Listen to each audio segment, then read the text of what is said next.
Hello guys, स्वागत है आपका XD एक्सप्लेन चैनल में। और मैं आपको एक छोटी सी अनाउंसमेंट देना चाहता हूं। अगर आप चैनल मेंबर बनते हो तो आपको अर्ली एक्सेस मिल सकता है नई वीडियोस का। और साथ में ये भी बताना चाहता हूं, अभी सीरीज के पार्ट 2 दिन के गैप के बाद आएंगे। अभी के टाइम पर मैं घर से बाहर हूं तो इसलिए थोड़ी वीडियोस लेट आएंगी, तो ऐसे स्पॉट बनाए रखना, बस यही बताना था। तो बिना किसी देरी के आज की वीडियो करते हैं स्टार्ट। जैसे ही लिन फेंग उस बोली को जीत जाता है, वो बंदा गुस्से में हो जाता है एंड वो बोलता है कि मैं अपनी जू फैमिली के 20% इक्विटी स्टेक देने के लिए तैयार हूँ। पर वो मास्टर मना कर देता है। तभी वो बंदा और भी ज्यादा गुस्सा हो जाता है। फिर वो बोलता है कि मैं आपको 100 फाउंडेशन पिल्स दूंगा, क्या आप मुझे ये गोल्डन दे दोगे? ये बात सुनने के बाद मास्टर अपने मन में बोलता है कि 100 फाउंडेशन पिल्स ये बहुत ज़्यादा ही अच्छी हैं, बट वो बोलता है कि मैं अभी निर्वाणा में ब्रेक थ्रू करना चाहता हूँ, इसलिए मैं आपको ये नहीं दे सकता। फिर वो मास्टर सभी लोगों के सामने बोलता है कि चलो अब मैं आपको बता देता हूँ, जो ये मेडिसिन किंग गोल्ड्रोन है वो इस जेंटलमैन को मिलने वाला है। और ये लिंग फेंग की बात कर रहा होता है। एंड फिर वो बोलता है कि जो ये ऑप्शन है ये ऑफिशियली ओवर हो चुका है। आप सभी लोगों का शुक्रिया कि आपने इसमें पार्टिसिपेट करा। आप स्नैक लेके यहाँ से जा सकते हो वेन्यू एरिया की तरफ। फिर जो वो बंदा था जो बोली लगा रहा था जू फैमिली का, वो लिंग फैंग को देखते हुए वहाँ से चला जाता है। फिर वो मास्टर बोलता है कि सर आप मेरे साथ चलिए। फिर वो एक स्पेशल रूम में से ले आता है जहाँ पर वो चाय सर्व करते हुए बोलता है कि मैं आपका नाम पूछना चाहूँगा, आपका नाम क्या है? लिंग फेंग अपना नाम लिंग फेंग बताता है। लिंग फेंग का नाम सुनने के बाद वो मास्टर अपने मन में बोलता है कि इसका सरनेम भी लिन है। फिर वो बोलता है कि जो आपने प्रैक्टिस मुझे बताई थी, क्या आप मुझे बता सकते हो? तभी लिन फैन बोलता है कि जल्दी से पेन और पेपर यहाँ पर ले आओ। और फिर हम लोग देखते हैं कि वहाँ पर पेन और पेपर आ जाते हैं। फिर जो लिन फैन होता है वो उस टेक्निक को लिखने लग जाता है। जैसे ही उसे कंप्लीट कर लेता है, वो मास्टर को बोलता है कि एक बार इसको देख लो। मास्टर से देखने के बाद बोलता है कि जो ये प्रैक्टिस मेथड है वो अगर मैं कल्टीवेट करता हूँ तो मैं निर्वाणा रिलम से भी आगे कल्टीवेट कर सकता हूँ। लिन फैन बोलते हैं कि हाँ, आपने बिल्कुल सही समझा है। आप इस मेथड का इस्तेमाल करते हुए इससे भी ज़्यादा हायर रिलम के अंदर जा सकते हो, बट आपकी जो फाउंडेशन है वो ऑलरेडी सेट हो चुकी है।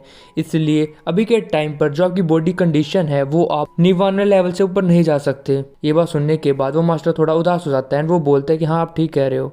तभी लिन फैन बोलता है कि बट मैं आपको हील कर सकता हूँ, आपकी बॉडी को हील कर सकता हूँ, जिससे आप निर्वाणा लेवल से भी ऊपर जा सकते हो। बट उसके लिए आपको कुछ मेडिसिन हर्ब चाहिए होंगी, जिनका इस्तेमाल करते हुए मैं बड़े आसानी से आपको और भी ज़्यादा स्ट्रॉन्ग कर सकता हूँ। और क्या पता आप निर्वाणा का जो लेवल है उससे भी ऊपर चले जाओ। मास्टर ये बात सुनने के बाद बोलता है कि क्या तुम सब कुछ सच बोल रहे हो? फिर जो लिन फैन होता है वो और पेन को दोबारा लेता है एंड फिर वो कुछ मेडिसिन के नाम लिख लेता है।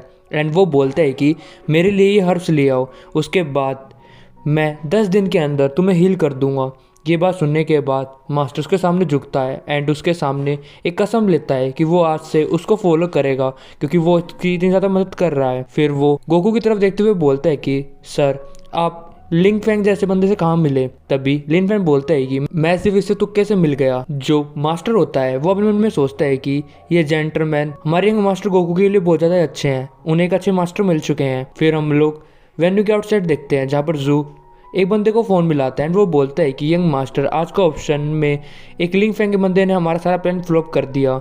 और ये चुटकी के भाई को फ़ोन कर रहा होता है। चुटकी का भाई बोलता है कि हाँ, मैं इस बारे में जानता हूँ। एंड वो बोलता है कि लिन फैन, आखिर तुम क्या करना चाहते हो? तुम्हारी जो चाइनीज़ मेडिसिन है वो मुझे कभी भी हरा नहीं सकती। फिर हम लोग एक कमरे में देखते हैं जहाँ पर लिन फैंग के सामने गोकू खड़ा होता है। गोकू बोलता है कि जल्दी से जो भी तुम्हें पूछना है वो पूछ लो। तभी लिन फैन बोलता है कि लड़के, तुम्हारी असली आइडेंटिटी क्या है? तभी वो लड़का बोलता है कि मैं तुमसे भी ज़्यादा इंटरेस्टेड हूँ कि तुम्हारा क्या नाम है। तभी लिन फैंग उसे मारता है एंड वो बोलता है कि जल्दी से मेरा आंसर दो। तभी वो लड़का डरते हुए बोलता है कि मैं जिस फैमिली से आता हूँ उस फैमिली की ये पूरी प्रॉपर्टी है। ये बात सुनने के बाद लिन फैंग बोलता है कि अच्छा ऐसी बात है, अब मैं और भी ज़्यादा क्यूरियस हो रहा हूँ, जल्दी से और कुछ बताओ। तभी वो लड़का बोलता है कि मैं अपने कुछ सीक्रेट ही रखना चाहता हूँ और तुम्हें नहीं बताना चाहता। ये जवाब सुनने के बाद लिन फैंग को गुस्सा आ जाता है एंड वो बोलता है जल्दी बता रहे हो मैं तुम्हारी धुलाई करूँ। ये बात सुनने के बाद जो गोकू होता है वो बोलता है कि अगर मैंने तुम्हें बताया तुम एक बड़ी ट्रबल में घुस जाओगे। तभी लिन फैन बोलता है कि इस दुनिया के अंदर ऐसी कोई ट्रबल नहीं है जो मुझे ट्रबल कर सके। ये बात सुनने के बाद वो लड़का बोलता है कि अगर तुम ऐसा ही चाहते हो तो तुम्हारे लिए मैं ऐसा कर देता हूँ। फिर गोकू बोलता है कि पहले तो मैंने सोचा था कि तुम्हें सिर्फ एक रिच बंदे और मैं तुम्हें सिर्फ यहाँ पे लुटवाने के लिए लाया था, पर मुझे पता नहीं था कि तुम एक कल्टिवेटर भी हो। बट अब मैं तुम्हारे साथ थोड़ा इन्वॉल्व हो चुका हूँ, तो अब मुझे शायद तुम्हें बता देना चाहिए कि मेरे जो ग्रैंडफादर है वो लिन फैमिली से है और उनका नाम लिन तिफाई है। ये बात सुनने के बाद वहाँ पर सन्नाटा हो जाता है। तभी वो लड़का चिल्लाते हुए बोलता है कि मेरे ग्रैंडफादर का नाम लिन तिनफाई है और मैं लिन फैमिली से हूँ। तभी जो लिन फैन होता है वो बोलता है कि तो इसमें मैं क्या करूं। फिर जो गोकू होता है वो बताता है कि लिन फैमिली मेनली डिवाइड हुआ है दो पार्ट के अंदर। पहली है मेन फैमिली, दूसरी है पार्शियल फैमिली। जो मेन फैमिली होती है वो उसका सारा राज चलता है और जो साइड फैमिली होती है वो साइड ही रह जाती है, यानी कि पार्शियल फैमिली। लिन फैन इन सारी बातों को सुनने के बाद अपने मन में बोलता है इसका मतलब जो लिन यांतान था वो लिन फैमिली से तो था पर वो पार्शियल फैमिली में था। फिर वो बोलता है कि इस लड़के का जो बैकग्राउंड है वो तो कमाल का है। तभी जो गोकू होता है वो बोलता है कि मेरे ग्रैंडफादर के दो सन थे, मेरे अंकल और मेरे फादर। मेरे फादर को मेरी मदर पसंद आ गई थी, इसलिए वो मेरी मदर के साथ भाग गए, जिसके बाद मैं पैदा हुआ और इस कारण मैं लिन फैमिली का डायरेक्ट डिसेंडेंट हूँ। ये बात सुनने के बाद जो लिन फैन होता है वो बोलता है कि तुम्हारे पास इतना अच्छा खून है और तुम ये चोरी वोरी वाला काम कर रहे हो, आखिर तुम ऐसा क्यों कर रहे हो। तभी गोकू होता है वो बोलता है मैं अपने फादर की तरह हूँ, मैं अपनी मर्जी से काम करता हूँ और रही बात मुझे हमेशा फ्री होना ही पसंद है। बट मैंने सोचा नहीं था कि तुम इतने ज़्यादा पावरफुल होगे।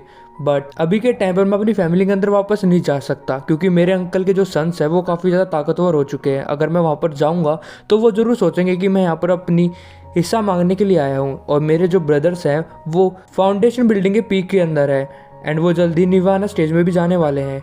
ये बात सुनने के बाद लिन फैन बोलते हैं कि सिर्फ वो अभी निवाना स्टेज के अंदर गया है, इसके लिए तुम्हें चिंता करने की जरूरत नहीं है। तभी ये बात सुनने के बाद गोकू बोलता है कि ये बहुत बड़ी बात है, बच्चे तुम क्या समझ रहे हो। तभी लिन फैन उसे एक मारता है एंड वो बोलता है कि तुम बच्चे किसको बोल रहे हो। तभी मार खाने के बाद वो धरती में लोट पलोट करने लग जाता है एंड वो बोलता है कि मुझे बहुत ज़्यादा दर्द हो, आराम से मारा करो। लिन फैन बोलता है कि अब मैं तुम्हें सिर्फ दो ऑप्शन देता हूँ। पहला ऑप्शन है कि तुम मेरे साथ प्रैक्टिस करो, जिसके बाद तुम्हें मैं बहुत ज़्यादा स्ट्रॉन्ग बना दूंगा और एक ऐसी लाइफ दूंगा जो तुमने आज तक सोची ना होगी। दूसरा ऑप्शन है कि तुम यहाँ पर सिर्फ चोर बन के रहो। ये बात सुनने के बाद गोकू एक्साइटेड होते हुए बोलता है कि मैं सेकंड ऑप्शन चूज करता हूँ, मैं चोर बन के रहना चाहता हूँ। तभी लिन फैन बोलता है कि वेरी गुड, तुम बहुत समझदार हो, तुमने पहला ऑप्शन चूज करा और आज से तुम मुझे फॉलो करोगे फ्यूचर के अंदर। ये बात सुनने के बाद गोकू की आंखें बाहर निकल जाती एंड वो बोलता है कि मैंने तो सेकंड वाला चुना था। तभी लिन फैन बोलता है कि मैंने कहा ना कि तुमने फर्स्ट वाला सुना था, क्या तुमने कुछ चुना था। एंड वो गुस्से के साथ गोकू को देखता है। लिन फैन को ऐसे देखते हुए गोकू की फट जाती है एंड वो बोलता है ये तो बहुत ज़्यादा डेंजरस है। वो बोलता है कि हाँ मैंने ये करा था। तभी लिन फैन उसके ऊपर हाथ रखने के लिए जाता है। ये देखने के बाद गोकू बोलता है कि तुम क्या कर रहे हो। लिन फैन बोलता है कि एक जगह पर खड़े रहो एंड फिर वो अपनी एनर्जी को उसके अंदर ट्रांसफर करने लग जाता है एंड वो बोलता है कि इसे ऑब्जर्व करना स्टार्ट करो। एंड गोकू ऐसे ऑब्जर्व करना स्टार्ट कर लेता है एंड लिन फैन अपनी हेवनली स्टोन का इस्तेमाल करते हुए एनर्जी ट्रांसफर कर रहा होता है। फिर उसके बाद जैसे ही गोकू उन सारी एनर्जी को अपने अंदर लेता है उसको थोड़ा दर्द तो फील होता है, बट जो उसकी इनिशिएट बॉडी होती है वो चेंज होने लग जाती है एंड वो परफेक्शन ऑफ की के अंदर जाने लग जाता है, जिसके बाद उसकी बॉडी चेंज हो रही होती है एंड उसकी एक नई बॉडी ही बन रही होती है। लिन फैन बोलता है कि 9 हेवन स्टोन की मदद से तुम्हें मैं एक फाउंडेशन बिल्डिंग देने वाला हूँ, जिसको पाने के लिए बहुत सारे कल्टिवेटर को बहुत ज़्यादा मेहनत करनी पड़ती है, बट मेरी मदद से तुम ये आसानी से पा लोगे। गोकू इस नई बॉडी को पाने के बाद बहुत ज़्यादा खुश होता है। लिन फैन बोलता है कि तुमने कल्टीवेशन के पहले स्टेप को पास कर लिया है, अब तुम्हें प्रैक्टिस करनी होगी 2 चैन की। एंड गोकू भी अब की को महसूस कर पा रहा है उसके हाथों के अंदर। लिन फैन बोलता है कि ये एक अच्छा फॉर्चुनेट मैं तुम्हें दे रहा हूँ, जिसका इस्तेमाल करते हुए तुम अच्छे से कल्टीवेट कर सकते हो और तुम सेंदाई रियलम के अंदर जा सकते हो। जब तक ये फॉर्चुनेट तुम्हारे पास रहेगा तुम्हारी बॉडी और भी ज़्यादा स्ट्रॉन्ग होती रहेगी। एंड हम लोग देखते हैं कि गोकू वहाँ पर बैठकर कल्टीवेट करने लग जाता है। लिन फैन अपने मन में बोलता है कि सच में जो उसकी कल्टीवेशन है वो काफ़ी अच्छे से तैयार हुई है। एंड जैसे ही वो अपनी आँख खोलता है लिन फैन बोलता है कि तुमने बहुत अच्छा ही करा है, अब तुम ऐसे ही प्रैक्टिस करते रहना अपने घर के अंदर और अपने दिमाग को और भी ज़्यादा शांत करना। लिन फैन बोलता है कि अभी के टाइम पर मुझे कुछ करना है इसलिए मैं यहाँ से जा रहा हूँ एंड वो बाय करके वहाँ चला जाता है। गोकू अपने मन में बोलता है कि मैंने सोचा नहीं था कि मैं इस पाथ के ऊपर आऊँगा, बट अब देखो मैं इसी पाथ पर चल चुका हूँ। फिर थोड़ी देर बाद हम लोग लिन फैन को होटल के अंदर देखते हैं। उसके सामने वो किंग कॉल्ड्रन होता है जो कि उसने ऑप्शन से खरीदा होता है एंड वो बोलता है कि चलो अब मैं तुम्हें देखता हूँ एंड उसे थोड़ी एनर्जी देता है। जैसे लिन फैन उसे एनर्जी देता है एंड वो बोलता है कि जो मेडिसिन किंग कॉल्ड्रन है उसके पास बर्थ से ही एक वीक इंटेलिजेंसी थी, बट अब मैं उसको अपनी हेवनली स्टोन से एनर्जी देने वाला हूँ, जिसकी वजह से वो और भी ज़्यादा स्ट्रॉन्ग हो जाएगा। एंड वो बोलता है कि लो मैं तुम्हें और फायर देता हूँ। तभी गोल्ड्रॉन बोलता है कि फादर। लिन फैन बोलता है कि ये हो गया। जो मेडिसिन किंग गोल्ड्रॉन था उसके पास एबिलिटी थी लोगों से बात करने के लिए, बट मैंने उसे 9 हेवनली डिवाइन स्टोन दे दिया तो उसकी कॉन्शियसनेस उसके अंदर आ चुकी है एंड वो बोलता है कि मुझे फादर मत बोलो, मास्टर बोलो। फिर उसके बाद हम लोग देखते हैं कि जो गोल्डन होता है वो बोलता है मास्टर। ये सुनने के बाद लिन फैंग बोलता है तो अच्छी बात है कि तुम मेरी बात समझ गए एंड मैं फ्यूचर के अंदर तुम्हें और भी पावर देने वाला हूँ जिससे तुम इन 2 वर्ड के अलावा भी कुछ बोल पाओगे। फिर अगले दिन हम लोग देखते हैं कि लिन फैंग चुटकी घर पर आता है एंड वो बोलता है कि मैं यहाँ पर आ गया। चुटकी उसे देखते हुए खुश हो जाती है एंड वो बोलते है कि लिन फैंग यहाँ पर आ गया। लिन फैंग को देखते हुए वहाँ पर एक बंदा भी बैठा होता है। वो अपने मन में बोलता है कि तो ये वो बंदा है जिसकी मदद चुटकी ले रही है। तभी लिन फैंग बोलता है कि कल का जो कंपटीशन होने वाला है चलो उसके बारे में बात कर लेते हैं। तभी चुटकी इंट्रोड्यूस करवाते उस बंदे से एंड वो बोलती है कि इसका नाम मोरेन है और वे दोनों एक दूसरे के साथ हैंडशेक भी कर लेते हैं। फिर मोरेन बोलता है कि मैंने तुम्हारे बारे में बहुत सुना है चुटकी के मुंह से, मुझे उम्मीद है कि तुम हमारी बहुत ज़्यादा मदद करोगे। लिन फैंग ये महसूस करता है कि मोरेन के अंदर से वही ऑरा रिलीज हो रहा है जो कि चुटकी के भाई के अंदर से हो रहा था। फिर लिन फैंग बोलता है कि चुटकी जो कल का जो कंपटीशन होने वाला है क्या तुम इसके बारे में कुछ जानते हो। तभी चुटकी बताती है कि कल 3 मैचेस होने वाले हैं, उसके अंदर एक्यूपेंचर, मेडिसिन रिफाइनिंग और डिफ़िकल्टी डायलिटिक्स होगा। तभी मोरेन बोलता है कि डिफ़िकल्टी डायलिटिक्स को मैं संभाल लूँगा, मैं उसमें काफ़ी ज़्यादा अच्छा हूँ। फिर जो चुटकी होती है वो बोलती है कि मैं एक्यूपेंचर को अच्छे से कर लूँगी एंड फिर जो मोरेन होता है वो लिन फैंग से बोलता है कि आपको रिफाइनिंग मेडिसिन कर लोगे ना। तभी लिन फैंग बोलता है कि हाँ ऑफकोर्स मैं कर लूँगा। मोरेन बोलता है कि ब्रदर लिन फैंग जो चुटकी का बाइजू है वो बहुत ज़्यादा एक्सपर्ट है तो हमें उसके साथ बहुत संभल के कंपटीशन करना पड़ेगा ताकि हम इस कंपटीशन में जीत पाए, इसलिए मैं आपसे बहुत ज़्यादा होप रखता हूँ, उम्मीद है कि आप अपना बेस्ट दोगे। लिन फैंग बोलता है कि ये बोलने की बात नहीं है, मैं अपना बेस्ट ही देता हूँ हमेशा। एंड वो बोलता है कल मुझे लेने के लिए आ जाना। ये बात सुनने के बाद मोरेन कुछ ज़्यादा खुश लगता नहीं है। फिर अगले दिन हम लोग इम्पेरियल मेडिसिन कॉन्फ्रेंस सेंटर को देखते हैं जहाँ पर लिन फैंग, मोरेन और चुटकी आ जाते हैं। लिन फैंग बोलता है कि यहाँ पर तो बहुत ज़्यादा लोग हैं। तभी चुटकी बोलती है कि ये एक ऐसा टाइम है जहाँ पर पूरा इम्पेरियल कैपिटल के लोग जो भी मेडिसिन में इंटरेस्ट लेते हैं वो यहाँ पर आते हैं, तो कोशिश करना कि तुम हारो ना। तभी चुटकी का भाई वहाँ पर आता है एंड वो बोलता है चुटकी तुम यहाँ पर आ गई। तभी चुटकी उसको देखने के बाद ज़्यादा खुश नहीं होती है। तभी चुटकी का भाई बोलता है कि आज मैं तुम्हें बताने वाला हूँ कि कैसे टाइम चेंज हो चुका है और तुम हारने वाली हो। तभी चुटकी बोलती है कि हमें आपसे डर नहीं लगता है। तभी चुटकी का भाई लिन फैंग को रोकता है एंड उसे बोलता है कि तुमने ऑप्शन के अंदर मेरे बंदे को ऑप्शन के अंदर हरा दिया था, बट इसका मतलब ये नहीं है कि इससे कोई सिचुएशन चेंज हो जाएगी। ये बात सुनने के बाद लिन फैंग बोलता है कि एक बार अपना फुल ट्राई करके देख लेना, पता चल जाएगा। एंड चुटकी का भाई बोलता है कि आज के दिन सिर्फ एक बंदा हारेगा, वो हो तुम सभी लोग। फिर हम लोग उस वेन्यू के अंदर देखते हैं जहाँ पर लिन शैंग भी होता है। लिन शैंग लिन फैंग को देखता है एंड वो बोलता है कि मैंने सोचा नहीं था कि ब्रदर लिन फैंग भी यहाँ पर ज्वाइन करेंगे, तो काफ़ी ज़्यादा फन की बात है। तभी लिन शैंग को देखने के बाद चुटकी अपने मन में बोलते हैं कि लिन फैंग तो लिन शैंग को भी जानता है। तभी लिन फैंग बोलता है कि हाँ मैं यहाँ पर डिवाइन डॉक्टर सेक्टर से आया हूँ। तभी ये बात सुनने के बाद लिन शैंग बोलता है कि ये तो काफ़ी ज़्यादा फन की बात होगी और वो बंदा भी वहाँ पर होता है जिसने लिन फैंग को पहले मारने के लिए बोला था। वैंग फैमिली का बंदा बोलता है कि ये क्या, ये अब तक जिंदा है। तभी लिन फैंग उसकी तरफ देखता है एंड वो अपना मुंह फेर लेता है। तभी वहाँ पर वो मास्टर भी आ जाता है जो कि ऑप्शन हॉल से आया होता है एंड वो बोलता है कि मिस्टर लिन आप भी यहाँ पर हो। एंड वो बोलता है काफ़ी टाइम हो गया लिन शैंग आपसे मिले हुए। लिन शैंग बोलता है कि मुझे पता नहीं था कि मिस्टर हाल भी लिन फैंग को जानते हैं। ये सारे कनेक्शन देखने के बाद जो चुटकी का भाई होता है वो अपने मन में बोलते हैं कि ये लिन फैंग तो काफ़ी ज़्यादा बंदों को जानता है, बट इससे कुछ भी फ़र्क नहीं पड़ता है, आखिर जीतने वाला तो मैं ही हूँ।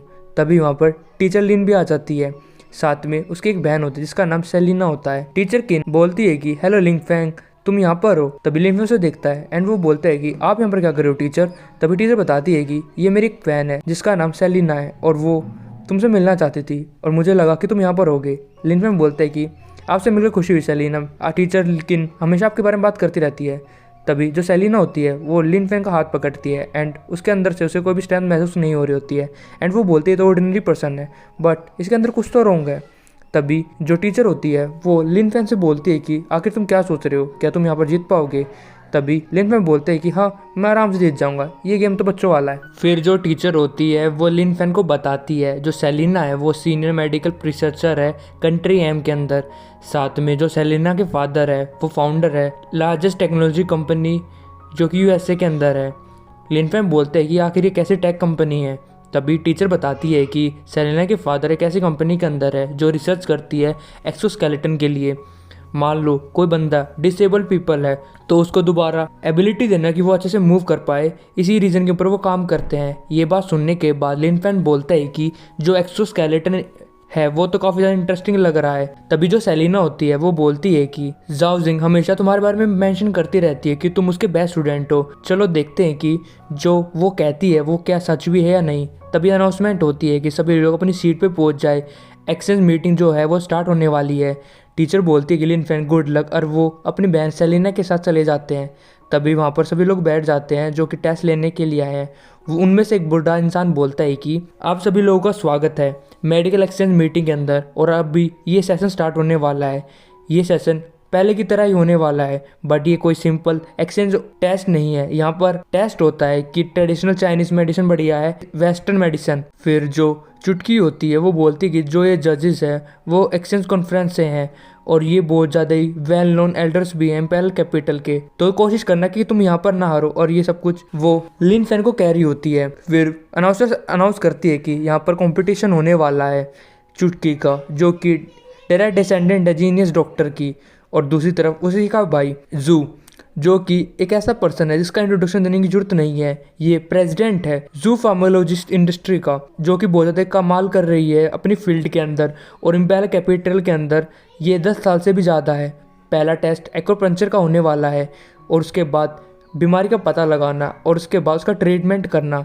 ये 3 राउंड के मैच होने वाला है। तब एक बंदा खड़ा होता है एंड वो बोलता है कि जो एक्यूपंक्चर है वो सिर्फ चाइनीज मेडिसिन के अंदर ही होता है, ये तो चीटिंग नहीं होगी। तभी ये बात सुनने के बाद सभी लोग बोलते हैं आखिर ये कैसी बातें कर रहा है। तभी चुटकी का भाई खड़ा होता है एंड वो बोलता है कि एक्यूपंक्चर पहले सिर्फ चाइनीज लोग इस्तेमाल करते थे, बट हमने एक ऐसा डिवाइस बनाया है जिसका इस्तेमाल करते हुए हम बहुत सारी एक्यूट डिसीज़ का हल कर सकते हैं, और ये मशीन एक्यूपंक्चर जैसी ही है बट उससे काफ़ी ज़्यादा शानदार।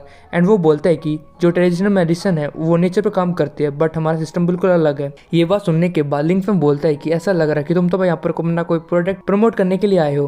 तब ये बातें सुनने के बाद जो लिन होता है वो बोलता है कि ये तो वही बात होगी, हमारी बिल्ली हमारे को म्याऊं, हमारी टेक्निक हमारे ऊपर इस्तेमाल कर रहा है। तभी उनमें से एक एल्डर बोलता है कि जीनियस डॉक्टर और जू फैमिली के बीच में फाइट होने वाली है, तो पहले टेस्ट को हम स्टार्ट करते हैं। हम यहाँ पर 2 बंदों को बुलाने वाले हैं, दोनों की जो बीमारी है वो बिल्कुल सेम है। इन दोनों को टाइप 1 डायबिटीज़ है। ये बात सुनने के बाद उनमें से एक बंदा बोलता है कि टाइप 1 डायबिटीज़ को चाइनीज मेडिसिन तो सोल्व ही नहीं कर सकती, एक्यूपंक्चर इससे थोड़ा ठीक करा जाता है। तभी चुटकी खड़ी होती है और वो बोलते हैं कि चिंता मत करो, मैं अपने आप ठीक कर लूँगी। चुटकी का भाई बोलता है कि मैं तुमसे उम्मीद करता हूँ कि तुम ये कर सकते हो, और वो अपने एक साथी को भेज देता है। अनाउंसर बोलता है कि फर्स्ट सेशन स्टार्ट होने वाला है, जल्दी से इस मैच को स्टार्ट करो। तभी एक बंदा लिन के पास आता है एंड वो बोलता है कि तुम्हें क्या लगता है इन दोनों में से कौन जीतने वाला है। तभी जो लिन होता है वो बोलता है कि जो ट्रेडिशनल चाइनीज मेडिसिन है वो शानदार, इसमें कोई डाउट नहीं है, बट जो जू फार्मा इंडस्ट्री है वो भी ऐसे नहीं आए हुए हैं, उन्होंने भी काफ़ी ज़्यादा प्रिपरेशन करी होगी, तो मेरे लिए कहना मुश्किल होगा कि इन दोनों में से कौन जीतेगा। कॉम्पिटिशन स्टार्ट होता है। चुटकी का भाई का जो साथी होता है वो पहले जाता है एंड वो बोलता है कि सबसे पहले मैं करूँगा, एंड वो अपनी मशीन का इस्तेमाल करते हुए अपनी कुछ निडल्स को उस पेशेंट के अंदर डाल देता है। एंड वो बोलता है कि आध घंटे के अंदर हम इसका शुगर टेस्ट करेंगे, और उसके बाद हमें पता चल जाएगा कि इसका जो शुगर लेवल है वो कम हुआ या नहीं। अब तुम अपने ट्राई कर सकती हो।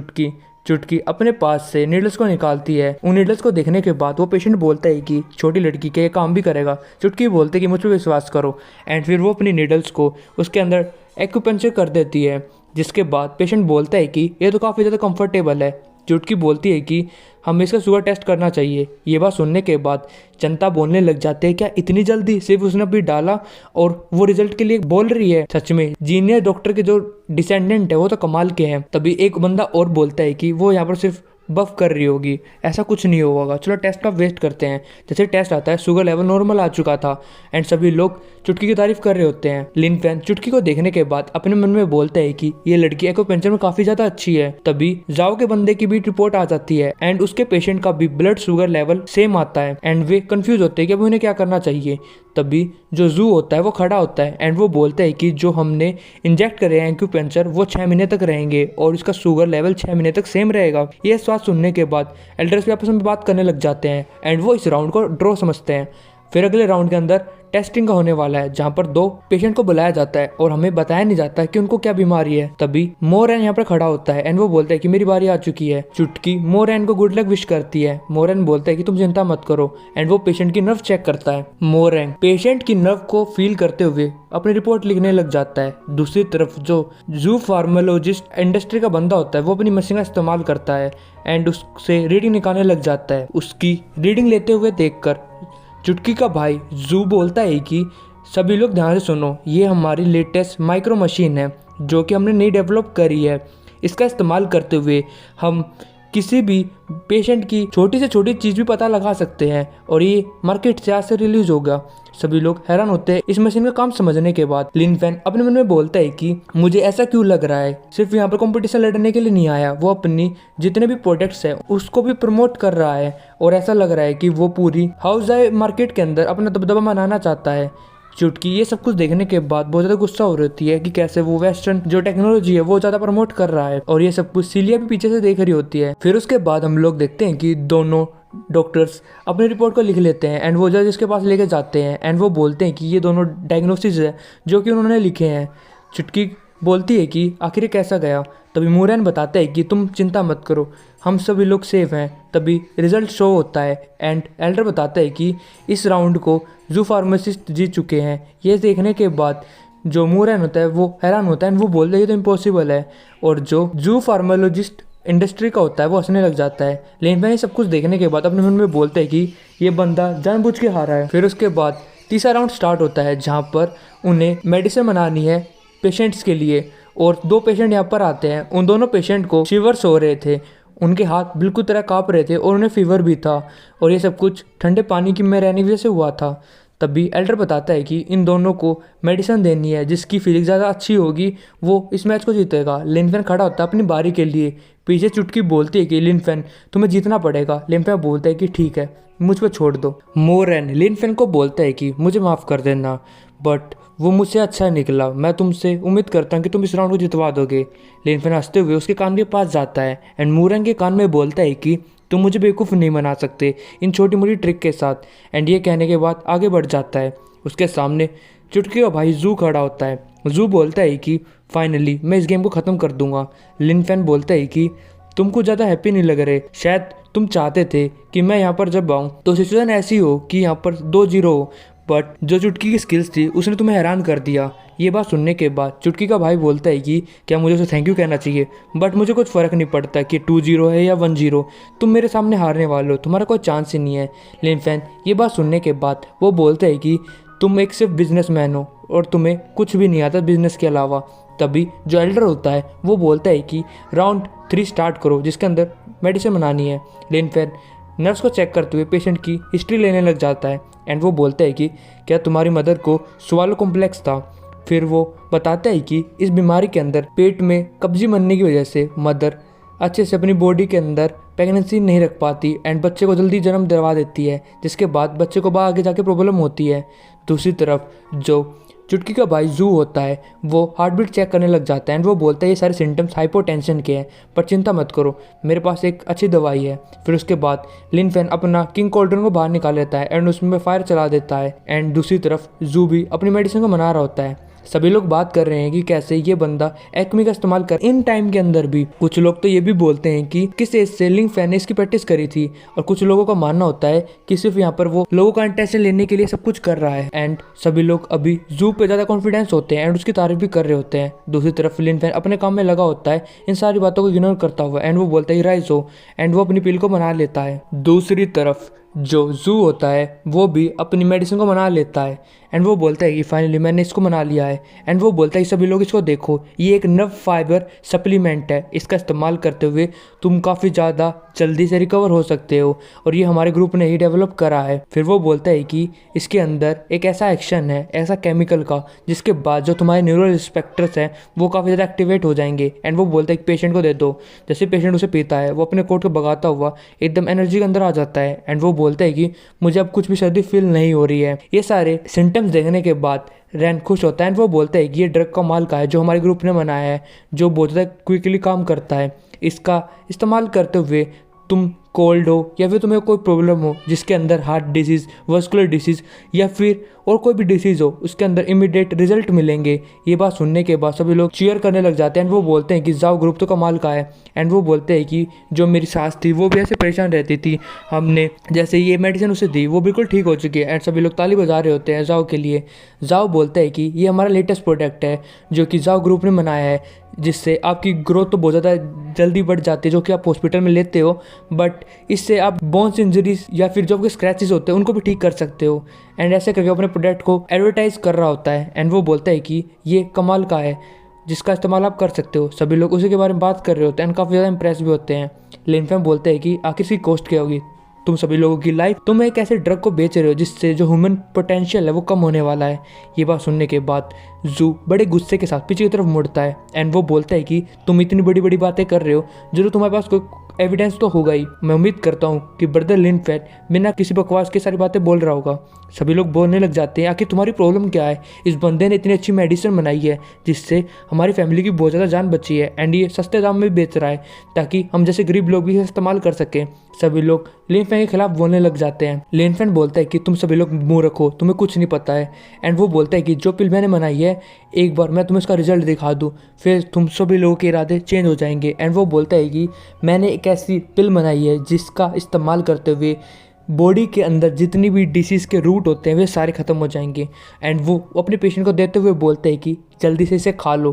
पेशेंट उस पिल को देखता है एंड वो घबरा भी रहा होता है। और इसी के साथ ये वाला एपिसोड ख़त्म हो जाता है। नेक्स्ट एपिसोड में हम देखेंगे कि भाई जो लिन फेंग की जो पिल है वो काम करेगी या नहीं, क्या वो चुटकी के भाई को हरा पाएगा नहीं, वो जानेंगे नेक्स्ट एपिसोड में। तब तक के लिए बाय।